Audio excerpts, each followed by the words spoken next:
সিলেটর আঞ্চলিক ভাষায় বাংলাভিউর খবর সকলরে স্বাগত জানাইয়ার লগে আছি আমি সাকলিন হক। ফয়লা হুনক্কা খবরের শিরোনাম।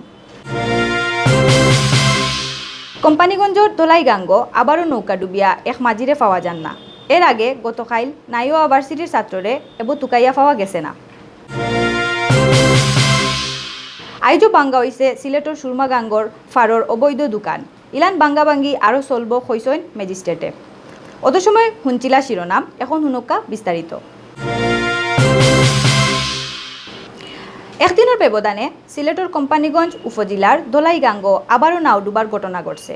বালুকবর্তী নাও ডুবিয়া নাই হয়ে গেছেন নাওর মাঝি।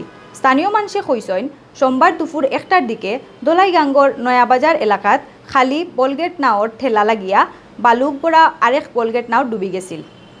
এই সময় নাওর 3 কর্মচারী হাতরাইয়া ফারো আইতে পারলেও মাঝিরে আর পাওয়া গেছে না। আজ হাজিঞ্জা পর্যন্ত মাঝির কোনো খোঁজ মিলছে না। তান্ডে তুকাইয়া বার করার লাগি ডুবুরি হকলে চেষ্টা চালাইয়া যাইরা ই কথা জানাইছেন কোম্পানিগঞ্জ থানার পুলিশে। ওবায়দি গত রবিবার পুলাগঞ্জ সাদাফাত্তর ফাখানিত গিয়া দোলাইগাঙ্গর হুতর টানো নাইও ইসলা লিডিং ইউনিভার্সিটির ছাত্র হাসানুর রহমান আবির। আজ সোমবার হাঞ্জা পর্যন্ত তান্ডেও তুকাইয়া পাওয়া গেছে না। আইজও সিলেটর সুরমাগাঙ্গর ফারর অবৈধ দোকান বাঙ্গাবাঙ্গি হইছে।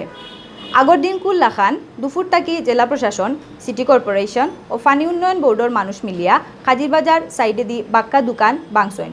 অভিযানও নেতৃত্ব দেওয়া নির্বাহী ম্যাজিস্ট্রেট ক্রিস্টোফার হিমেল রিসেলে কইসইন এরারে বহুতবার নোটিশ দেওয়া হইছিল, কিন্তু তারা কথা শুনছেন না। এর লাগি বুলডোজার লাগাইয়া অবৈধ দোকান সকল টিন বাঙ্গিয়া ফালানিয়র। তাই জানাইছেন ইলান বাঙ্গাবাঙ্গি আরও চলব। এর আগে গত রবিবার কাজিরবাজার খেওয়াঘাট ও মাছবাজার এলাকাত 50-এর উপরে দোকানপাট ভাঙ্গা হয়েছে। খবর শেষ করার আগে আরেকবার শুনিলক্কা শিরোনাম।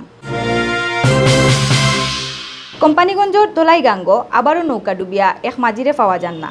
এর আগে গতকাল নাইও ইউনিভার্সিটির ছাত্ররে এবো তুকাইয়া পাওয়া গেছে না। আইজও বাঙ্গা হইছে সিলেটর সুরমাগাঙ্গর ফারর অবৈধ দোকান। ইলান বাঙ্গাবাঙ্গি আরও চলব হইসইন ম্যাজিস্ট্রেটে।